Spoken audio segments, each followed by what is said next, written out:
जी, hello दोस्तों, मैं हूँ कमर शीमा। उम्मीद है आप लोग ठीक होंगे। दोस्तों, जिस तरह कि आप देख रहे हैं, मेरे साथ मौजूद हैं प्रोफेसर डॉक्टर मुक्तदिर खान साहब। प्रोफेसर, सबसे पहले तो आपके वक्त का बहुत शुक्रिया। थैंक यू वेरी मच कमर साहब, और आपके सुनने वालों को सबको मेरा सलाम, नमस्ते, सत श्री अकाल, वणक्कम।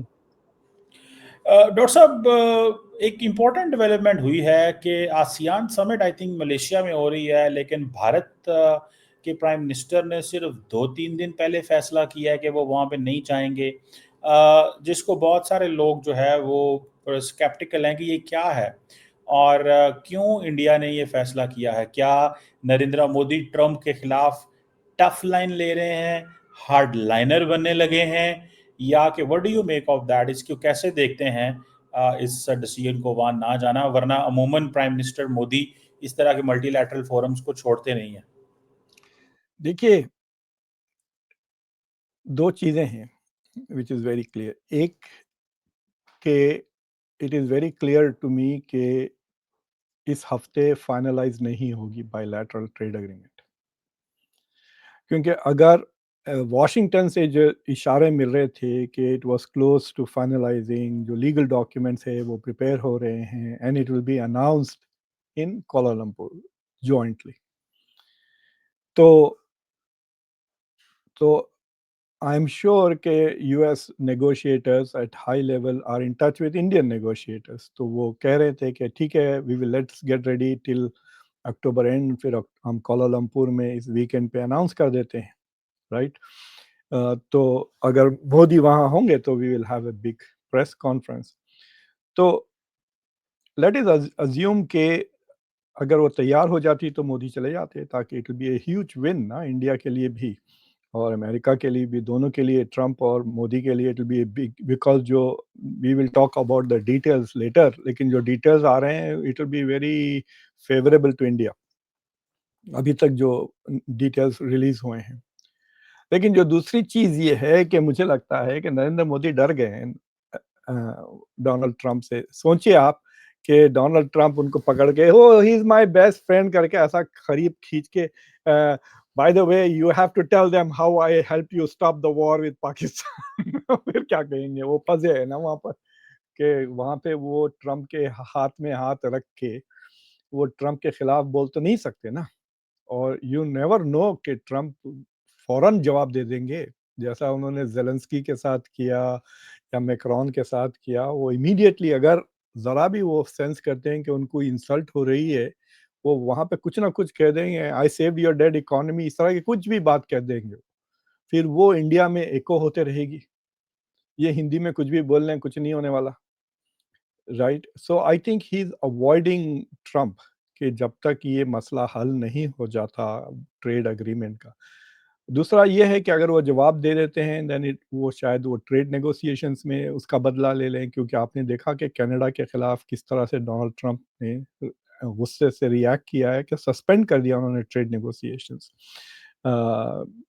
आई agree with what Donald Trump did. वैसे कनाडा को लेकर उनको ना बहुत ही ज़्यादा हमारे पास ये जो मराठी वाली जो हिंदी होती थी ना, उर्दू, उसमें एक लफ्ज है, कहते हैं डेढ़ शाना। तो ये ओवर स्मार्ट जो हरकत की है ओंटारियो के गवर्नर ने, उसको सही जवाब दिया डोनाल्ड ट्रंप ने। ही इज मेड इट, वो अपोलोजाइज कर रहा है, विड्रॉ कर रहा है अपने एड्स वगैरह। तो उस तरह की चीज हो जा सकती है। इट इज वेरी क्लियर कि Trump can get very upset and he can say certain things, जो फिर बाद में आप उसको डील करते रहे, उसकी पॉलिटिक्स को, उसकी सियासत को लेकर। तो वो भी कह दे, वो अब ऑलरेडी कहने लग गए हैं कि 7 हवाई जहाज गिर गए। अगर वो कह देते हैं कि तुम्हारे 7 गिर गए थे ऑलरेडी जहाज, तो फिर सोचिए आप, it will be a huge problem for Modi to deal with. तो मुझे लगता है he is trying to avoid Donald Trump because he does not know how to deal with him. तो डॉक्टर साहब, अगर फॉर एग्जांपल ये इंडिया यूएस रिलेशंस अगर इस तरह अनप्रडिक्टेबल हैं, डू यू थिंक कि ये अगले 3 साल रहेंगे, या सिर्फ ट्रम्प इरा में हैं, या रिपब्लिकन्स अगर आते हैं तो इट विल कंटिन्यू? तो मतलब इसको क्या कहेंगे? इसको how will you frame in international politics? This is America's retreat from international system, America की एलाइज को छोड़ना, और इंडिया जैसा मुल्क जो है उसके लिए क्या चीजें हैं, क्योंकि इसमें सारी सिचुएशन के अंदर पाकिस्तान जो गेम से बाहर था वो गेम के इन हो गया है, वट एवर जो भी हमें मिल रहा है। इंडिया जैसा इतना बड़ा player with all that $200 billion trade, वो जिसे कहते हैं ना, वो ऐसे लग रहा है जैसे एक बाइस्टैंडर हो। मतलब how will you frame that, ये ट्रम्प तक की चीजें चलेंगी या आपको लगता है कि इंडिया के बारे एक लार्जर मिसट्रस्ट है अमेरिका के अंदर? देखिए सर, इसका तय तो जो शॉर्ट टर्म डिसीजन तो इसका 1 नवंबर तक हो जाएगा, जब शी जिनपिंग के साथ मुलाकात होगी डोनाल्ड ट्रंप की साउथ कोरिया में। अगर शी जिनपिंग के साथ कोई डील हो जाती है, then America is not under pressure to balance China. तो जितना भी, देखिए देयर इज अ कनेक्शन है।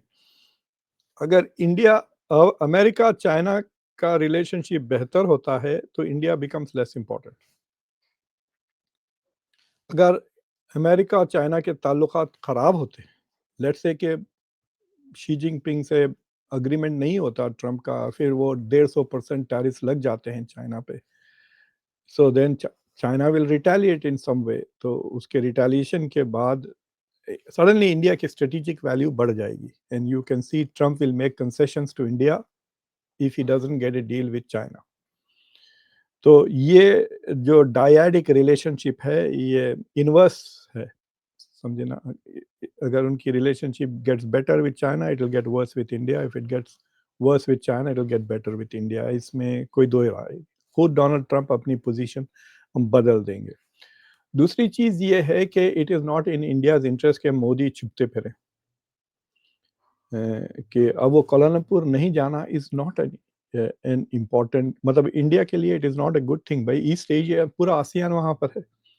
देखिए 2 समिट्स हो रहे हैं कोलालमपुर में, एक आसियान की समिट हो रही है, फिर बैक टू बैक ईएएस कहते हैं, ईस्ट एशिया समिट हो रही है। ईस्ट एशिया समिट में चाइना भी है, चाइना के नंबर 2 आ रहे हैं, अमेरिका भी है, और ईस्ट एशिया समिट में रशिया भी है।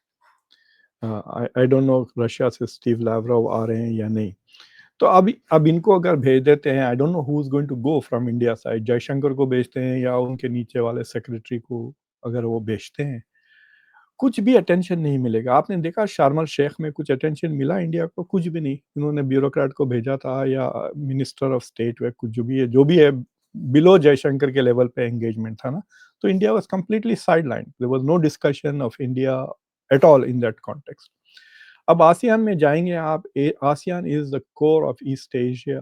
इंडो पैसिफिक तो यही है ना, इंडो पैसिफिक के 10 मुल्क है, आप उनको साथ जाकर नहीं मिल रहे हैं। You should be at this forum, कुछ नए डिसीजंस ले लेंगे टैरिफ को लेकर, ट्रांसशिपमेंट्स को लेकर। खुद ट्रंप जा रहे हैं, यानी इम्पोर्टेंट हो गई है मीटिंग की, स्टेटस बढ़ गया ना। So Modi not going there is not in India's interest. और देखिए जहां भी हेड्स ऑफ स्टेट, इमेजिन कर लें आप ऐसा सिनेरियो कि इंडोनेशिया के प्रेसिडेंट खड़े हुए हैं, अनवर इब्राहिम है, डोनाल्ड ट्रंप है, ऑस्ट्रेलिया के प्राइम मिनिस्टर हैं, यू थिंक वो ग्रुप में जयशंकर घुस के मुंह खोल सकते हैं? नहीं ना। लेकिन मोदी घुस के हाथ दोनों के ऊपर रख के, कंधों पर ऑस्ट्रेलियन प्राइम मिनिस्टर के कंधे पे हाथ रखकर, वो इंडोनेशियन, वो हमारा तो डीएनए इंडियन ही है उनका, इंडोनेशियन प्रेसिडेंट उनके ऊपर, वो he can just intervene and he can be part of that conversation, समझे आप। सो it is not serving India, will become marginal इस कॉन्फ्रेंस में। इट्स एन इंपॉर्टेंट इवेंट साल का ईस्ट एशिया में। फिर उसके बाद एपेक में तो इंडिया है ही नहीं, साउथ कोरिया में भी नहीं होगा इंडिया। तो जो डोनाल्ड ट्रंप का पूरा एशिया का टूर है, this is about Indo Pacific, और Modi is not going to be there. सब रहेंगे वहां पे। इंडिया, ये तो जापान भी जा रहा है ना डोनाल्ड ट्रंप, तो क्वाड के लिए वहां चले जाते। जो नए सने तकाशी, क्या नाम है उनका, और she is like a female Trump है, वो जापानीज ट्रंप है, मेलोनी की तरह है वो, बिल्कुल same kind of ideology. So it is an important meeting वहां पे। अगर ये जाते हैं तीनों राइट विंगर्स, मोदी, ट्रंप और जो जापानीज नई प्राइम मिनिस्टर है, तो it would have been good for India, but he is choosing to hide. मेरे ख्याल से उनको बिहार की ज़्यादा लगी हुई है। बिल्कुल, उनको शायद वाक़ई आपकी बात सही है, इज़ पेइंग अटेंशन। अच्छा डॉक्टर साहब, ये जो इंडिया के ट्रेड मिनिस्टर ने कुछ मिनिस्टर्स के साथ बैठ के जर्मनी में एक डायलॉग किया है। उन्होंने कहा है कि हम इस तरह आपके साथ बात नहीं करेंगे जिस तरह आप कर रहे हो। You are putting gun on our head, और आप हमें ये कह रहे हो, और आपके कहने पे हम ये रशिया से ताल्लुकात भी ख़त्म नहीं करेंगे। हमें हमें आप ये फ़ोर्स नहीं कर सकते। ये मेरे ख़्याल है फर्स्ट टाइम कोई इंडियन साइड से एक ट्रेड मिनिस्टर ने एक थोड़ा तगड़ा जवाब दिया है। What do you make of this? आपको क्या लगता है कि इंडिया असर्ट कर रहा है, या कि ये वही काम करने लगे हैं जब इंडिया अमेरिका की डील पहले बहुत करीब चली गई थी तो ये ओवर कॉन्फिडेंट हो गए थे तो ट्रम्प फिर पीछे हट गए थे। आपको याद होगा पहले भी रॉयटर्स ने इसको रिपोर्ट किया था। तो what do you make of that, ये जो एनर्जी मिनिस्टर की स्टेटमेंट है? तो गोयल ने ये बात पहले भी की कि India does not negotiate under pressure. तो ये पिछले 5-6 महीने से ये तकिया कलाम बन गया है कि we do not negotiate under pressure. और इसलिए भी देखो आप यूएई जो ईयू के साथ जो नेगोशिएशंस चल रहे हैं अभी तक नहीं फाइनलाइज हुए। मतलब जर्मनी का प्री चांसलर बदल गया, वो जो ओलाफ था वो बंदा गया था इंडिया को और उसने कहा था this is my priority, we will put it on, expedite कर देंगे इंडिया ईयू की ट्रेड एग्रीमेंट। वो अभी तक नहीं हुई। बोरिस जॉनसन के ज़माने से ऋषि सुनक के साथ चलते-चलते वो 3 साल लगा यूके के साथ जो डील फाइनलाइज़ हुई। So India is slow on this, और I don't know why they are slow on this. मेरे ख्याल से ये बहुत ही निटी-ग्रिटी डिटेल्स में जाते हैं और उसकी वजह से अटक जाती है बात, you know. It is like saying कि जो गाज़ा की डील हुई थी, फेज़ 1 नेगोशिएट करके इन्होंने सीज़फायर फौरन करवा दिया और फेज़ 2 का नेगोशिएशंस भी शुरू नहीं हुए थे, राइट? अगर इंडिया टाइप नेगोशिएशंस चलते रहते तो अभी भी जंग चलती होती, क्योंकि details minor details have not been finalised. I think that is the style of Indian bureaucracy का कह सकते हैं, या ये मोदी सरकार का ये स्टाइल है, which does not really serve India's purpose. सोचिए आप, अगर नवंबर दिसंबर तक भी नहीं होती तो तकरीबन 2 क्वार्टर हो जाएँगे एट 50% टैरिफ्स इंडिया के, इंस्टेड ऑफ अगर ये जून जून में तय हो जाती बात तो एक ही क्वार्टर होता अंडर हायर टैरिफ्स।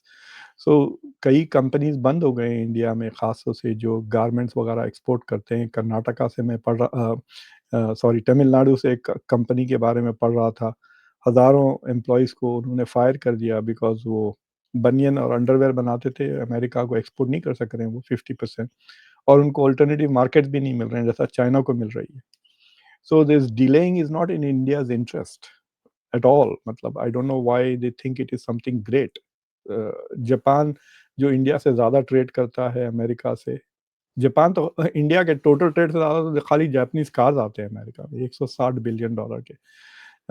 उनके साथ डील हो गई है। चाइना का case is very different because China is pushing back, और यूरोपियन यूनियन के साथ डील हो गई। इतना 27 मुल्क हैं वो। सो इंडिया के साथ, और इंडिया सबसे पहले शुरू किया। So it's not, I don't think it's like it's a sign of anything great, except to say that these are slow people at making decisions. That does not mean that you are good at making decisions। हाँ, अब देखिए Russia का तो अब India के पास option भी नहीं रहा ना। जो डायरेक्ट सैंक्शंस जो लग गए हैं अमेरिका के दो रशियन कंपनीज को, उनको इमीडिएटली बंद करना पड़ेगा वेदर दे लाइक इट और नॉट। समझे? अगर ये यही चीज़ 1 महीना पहले इंडिया कर देता तो it would look as if India has done a favour to America. Trump को हेल्प करने के लिए, यूक्रेन की जंग रोकने के लिए हमने महँगा तेल खरीदना शुरू किया, ये कह सकते थे ना। अब तो कोई चॉइस ही नहीं, अब कौन मानेगा कि आप इन अमेरिका को थोड़ी फ़ेवर कर रहे हैं, आप तो रशियन सैंक्शन से बचने के लिए चाइना की कंपनीज़ भी रोसनेफ्ट से तेल खरीदना रोक दिए हैं भई। Uh, because of these new sanctions. अब जब यूरोप के भी लगेंगे सैंक्शंस कल-परसों तो फिर it's going to be a very tough deal. Already तेल की कीमत भी बढ़ने लग गई है, आपने देखा होगा $3 से बढ़ गया है तेल की कीमत। So I don't know what the big deal is. बातें इनको करने दें। जयशंकर अब देखिए कि मार्जिनल हो गए, मतलब जितना उड़ते थे वो पिछले साल 2 साल पहले, अब now nobody cares about him. India में भी उनकी उतनी इम्पोर्टेंस नहीं रही। He is not being Saint, मतलब सो अब फ़ोटो खाली मार्को रूबियो के साथ एक फ़ोटो ऑप हुई है उनकी यूएन के बाद। यूएन के जब वो विजिट में आए थे, the only thing he did is to give the speech and take one photo with Marco Rubio. वो bilateral meeting नहीं थी वो, it was just a photo. अब हाथ मिलाया और फोटो ले लिए. So it is not serving India's national interest, I think, कि ये जो डोनाल्ड ट्रंप के साथ, बिकॉज इन्होंने बहुत ज़्यादा डिपेंड किया है डोनाल्ड ट्रंप के साथ, मतलब अमेरिका का, खासतौर से जो बाइडेन एडमिनिस्ट्रेशन था, दे स्पॉइल्ड इंडिया एंड इंडिया ने उनकी कदर नहीं की. देखिए, जो G20 की समिट के दौरान ट्रूडो और बाइडेन ने मोदी से मुलाकात की और वो पूरा पूरा पन्नो गेट का सारा हिस्सा निकला था, बट अमेरिका मेड श्योर कि ये पब्लिक ना हो ताकि इंडिया का G20 खराब ना हो. So America was paying attention not only to India's interests but also Modi's image. जो Trump doesn't care really. Trump ने कह दिया I didn't want to spoil his career, कह दिया उन्होंने.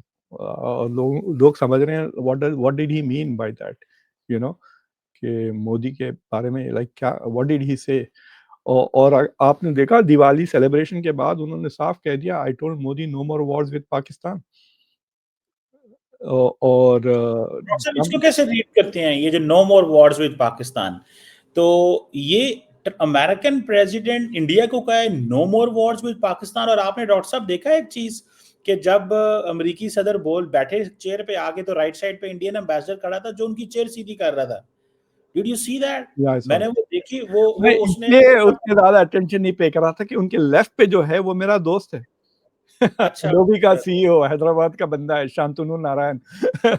ओके. सो वो जो राइट पे बंदा खड़ा था that was an Indian ambassador. और आप अगर वो वीडियो देखें तो वो वाकई जब ट्रम्प ऊपर बैठ गया तो जैसे चेयर को नहीं करते ऐसे करते हैं, थोड़ा आगे करते हैं. तो मैंने कहा यार ये इंडियन एम्बेसडर है, तुम अब सदर की कुर्सियां ठीक कर रहे हो. तो मतलब ये क्यों कहा उन्होंने इंडिया से कि no more war with Pakistan? ये वार्निंग है, what do you see? No, I think he must have said it.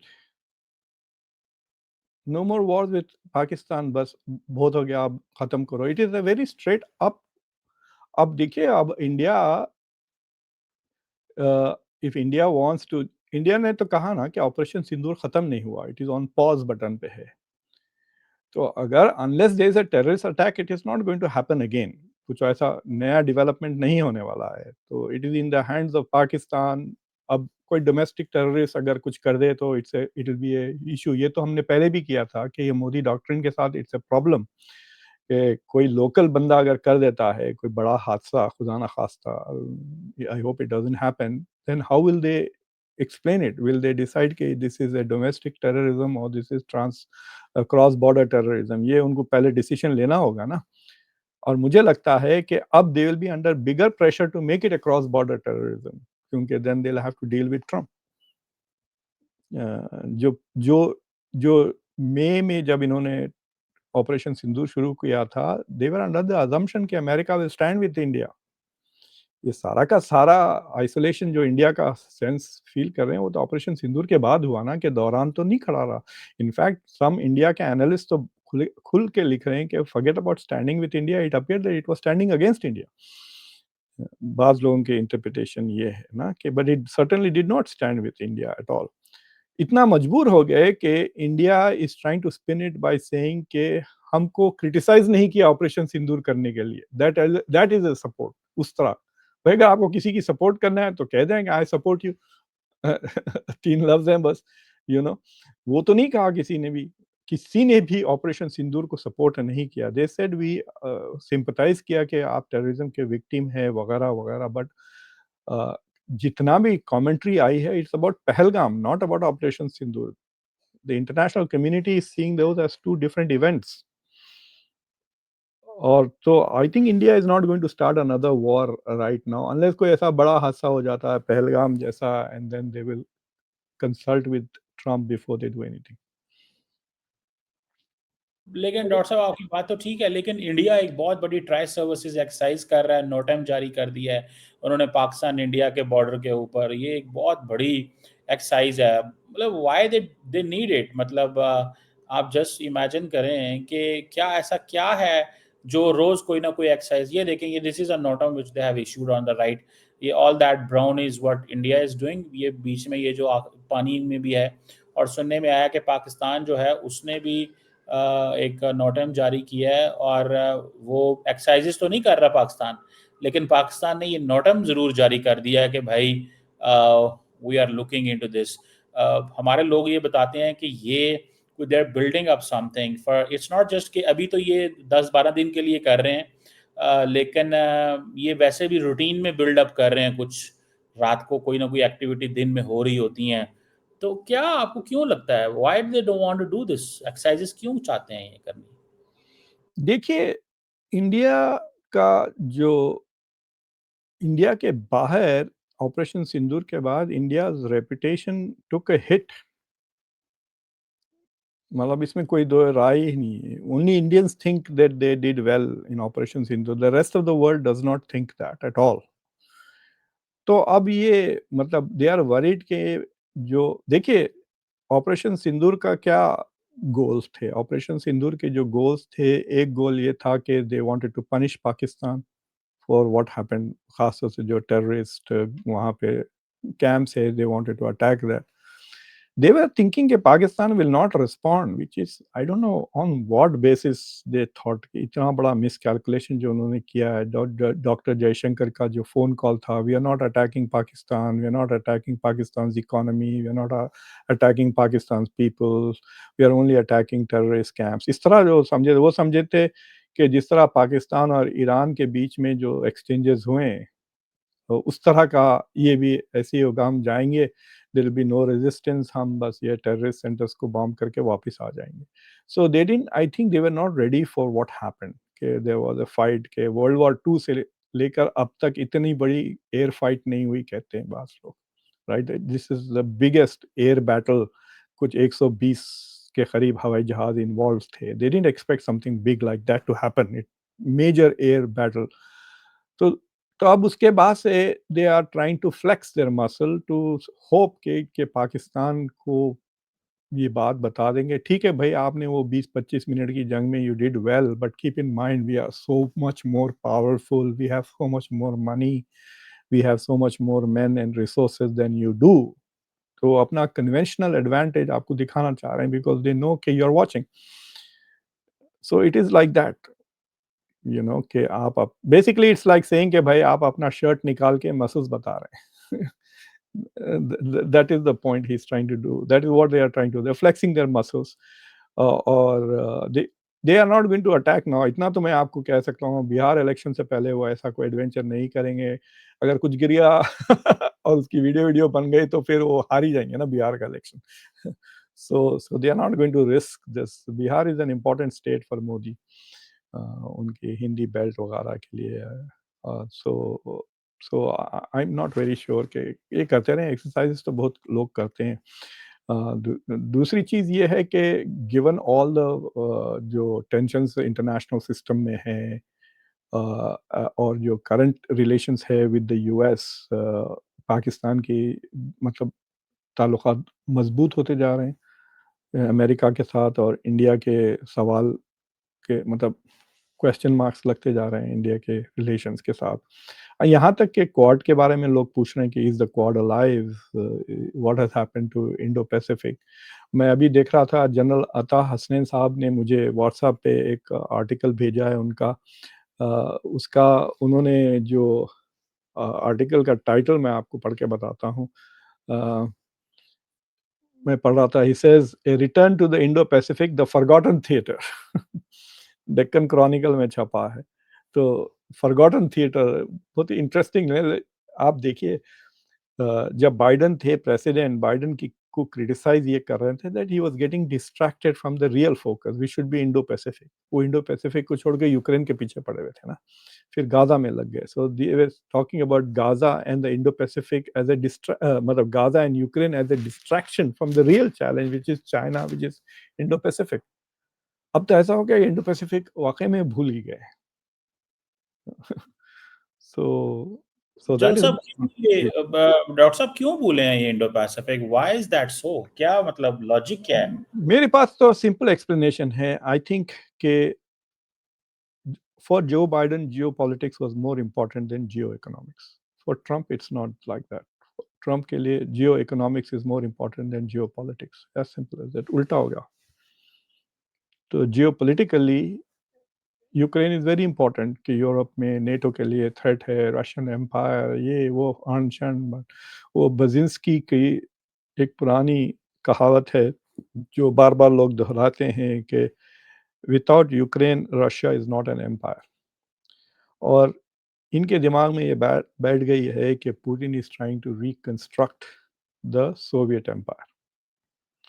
तो सोवियत एम्पायर वो कैसा बनाएगा अगर यूक्रेन को कब्जा पूरी तरह से नहीं कर। There are some people in the west who actually think कि वो पूरा का पूरा यूक्रेन को कब्जा करना चाह रहा है। आई am not very sure of that. मेरा परसेप्शन ये है कि अगर ईस्टवर्ड एक्सपैंड नहीं होता नेटो तो ये नौबत आती ही नहीं।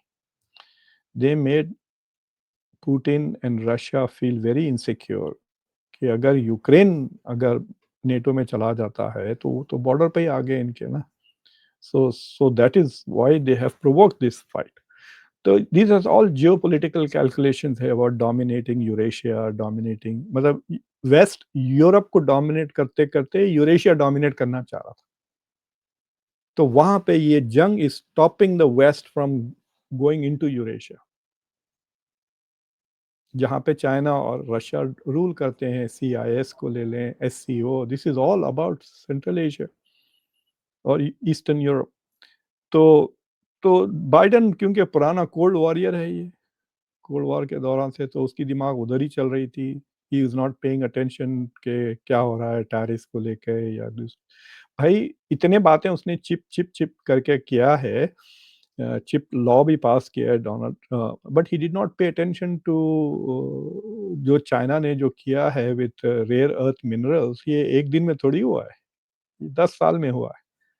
So why wasn't the US paying attention on that issue? Because they are not focused on geoeconomics.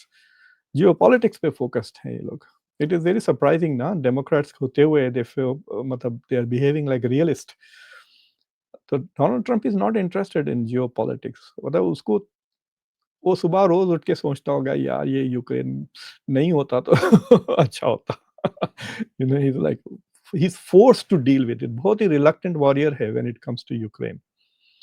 सो अब देखिए आप, उसने इसराइल को भी वार्निंग दे दी, जो बाइडेन कभी ख्वाब में भी नहीं सोच सकता जो बात ट्रंप ने कह दी। If Israel recognises West Bank it will lose America support. हाँ, मतलब वो जो 60 मिनट्स पे जैरेड कुशनर ने कहा था कि भाई ये तो अपनी लिमिट्स क्रॉस कर रहे हैं। तो ये अमेरिका की जब कतर पे हमला किया तो अमेरिकन ये ट्रम्प समझ रहा था कि यार ये तो हमारे उसको दोबारा डील करनी पड़ी, एग्रीमेंट करना पड़ा, माफ़ी मंगवानी पड़ी। तो इट्स नॉट दैट इजी कि यार जहाँ से वो खा रहे हैं अमेरिकन वहीं पे आप हमले कर रहे हो भाई। तो वो नेतन्याहू को, और आपके पास है ये नेतन्याहू को तो यही कर सकते हैं। डॉक्टर साहब एक आखिरी सवाल, ये जो आपने बाइडेन की बात बताई, बाइडेन जो है वो पुरानी स्टैब्लिशमेंट का हिस्सा है, कोल्ड वॉर की चीज़ों को जियोपॉलिटिक्स पे फिक्स है। अमेरिका के अंदर ये कितनी को पैनिक है, आप जो थिंक टैंक कम्युनिटी के लोग हैं उनके अंदर के यार ये क्या हो रहा है, हम तो बड़े प्ले बुक के हिसाब से चलते हैं, हर बंदा ये कह रहा है डायरेक्ट ग्रॉसमैन दिस दैट, ओहो ये क्या हो गया, ये हम तो और सोच रहे थे। तो ये कितनी को पैनिक है, या क्या आप समझते हैं कि ये फेज गुजर जाएगा ट्रम्प चला गया तो आपको पता है डेरिक ग्रॉसमैन की नौकरी चलेगी। अच्छा, आई डिडंट नो। तो चलिए। वो रैंड कॉरपोरेशन में हुआ करता था। अच्छा, वो इंडिया की बहुत क्लास सपोर्ट कर रहा है। अब इंडिया को किसी चाहिए थिंक टैंक में लगाएं उसको। अब India will probably find a job for him. Some Indian billionaire will give some money, जैसा CSIS में इधर उधर। सो जो USIP के थे वो भी बंद हो गए थे। हाँ, उसमें भी कई थे साउथ एशियन एक्सपर्ट्स। मुझे लगता है कि माइकल कुगलमैन की भी जॉब चली गई, राइट। सो ये सारे के सारे आर जॉबलेस, जो थिंक टैंकर्स जो साउथ एशिया पे फोकस करते हैं। सो दैट टेल्स यू कि वो जो पुरानी चीज़ें थी वो उसकी अहमियत ही नहीं है। इनको कोई पढ़ रहा ही नहीं, कोई सुन रहा ही नहीं, बस वही चल रहा है वो पुराना जो circuit foreign policy, foreign affairs में। अब देखिए एशले टेलिस का क्या हाल हो गया। वो तो देखिए, वो तो बड़ी एम्बैरेसमेंट है डॉक्टर साहब, वो उस पे आपको what do you make of that doctor साहब? आप उस टॉपिक पे तो बात ही नहीं है आपसे। एशले टेलिस ने जो हरकत की है इट्स ऑन कैमरा, ठीक है। मतलब उसने क्या किया, जाकर जो ऑफिस ऑफ नेशनल जो एशले टेलिस के पास कार्नेगी एंडाउमेंट के अलावा और 2 जॉब्स थे। तो he was a non paid adviser to the state department since 2000, तकरीबन 2001 से। फिर डिपार्टमेंट ऑफ डिफेंस में ऑफिस ऑफ नेट असेसमेंट में ये बाकायदा काम करते। तो he had like a gig उधर। तो ऑफिस ऑफ नेट असेसमेंट में इन्होंने गए और कई सारे पीडीएफ्स उन्होंने डाउनलोड किए, प्रिंट आउट किए, और एक पीडीएफ को उसने क्या किया, जो आपका फोल्डर नहीं होता पैड, पैड के अंदर उन्होंने पेपर को अलाइन किया ताकि आपको नजर ना आए कि एक डॉक्यूमेंट इन्होंने रेगुलर राइटिंग पैड में छुपा है, और फिर वो लेके वो बाहर निकला। सो अब सो ही वाज, फिर उसके बाद जो रिपोर्ट जो फाइल हुई, अगर आपने कोर्ट डॉक्यूमेंट देखे, मैंने एक्चुअली अपने शो पे दिखाया है कोर्ट डॉक्यूमेंट्स। तो जो दूसरी चीज ये हुई कि 2023 में इसने कोई चाइनीज ऑफिशियल्स के साथ लंच लिया था और ही टॉक्ड अबाउट अमेरिकाज और एयर कैपेबिलिटीज वगैरह के बारे में। तो मुझे लगता है कि एशले टेलिस की ये हरकत किसी ने नोटिस की और रिपोर्ट किया। जो सेकंड हरकत थी कि डॉक्यूमेंट्स ये डाउनलोड करके लेके जा रहा है, that has nothing to do with his expertise. Why is he interested in air battle? वो तो एक्सपर्ट ही नहीं है एयर वॉरफेयर वगैरह में, राइट? तो जब घर पे एफबीआई की रेड हुई तो 1000 डॉक्यूमेंट निकले, 1000 pages, some of them under lock and key, some ऐसे ही पड़े हुए हैं टेबल पे। So it's very difficult to explain कि ये 1000 पेजेस आए कहाँ से आपके पास, यू नो, रखे हुए क्यों हैं भाई, वो भी लॉक एंड की में क्यों रखे हुए हैं? That means you have some purpose for it ना, जो आप लेकर आए। ठीक है, you are qualified to read it, but there is a protocol, आप वो प्रोटोकॉल को क्यों अटेंशन नहीं पे कर? सो देयर या तो he is being very profoundly careless, मतलब इट इज नॉट, इतना केयरलेस तो नहीं हो सकता बंदा जिसके पास सिक्योरिटी क्लियरेंस है, वो भी हाईएस्ट लेवल की सिक्योरिटी क्लियरेंस है। सो और दूसरी चीज मुझे इस बात का डर है कि एशले टेलिस ओपनली आउट है, तो it is not about blackmail also, तो ब्लैकमेल नहीं हो सकता। तो अब सवाल ये है कि क्या ये पैसे के लिए कर रहे हैं? Like he is not ideologically China के तरफ तो नहीं है वो, राइट? तो वो तो काफी प्रो अमेरिका बंदा है, even on India issues he is very pro American ना। तो अगर ये पैसों के लिए कर रहा है ये शख्स, तो then he might have done this with India also. That is my worry के और पोलिंग खुलेंगी। सवाल ये उठता है कि इस पे नजर क्यों पड़ी, why were they paying attention to him? और वो जो चाइना के साथ जो मीटिंग की है वो तो रिकॉर्ड इसलिए हो रहे थे कि दे वर चाइनीज।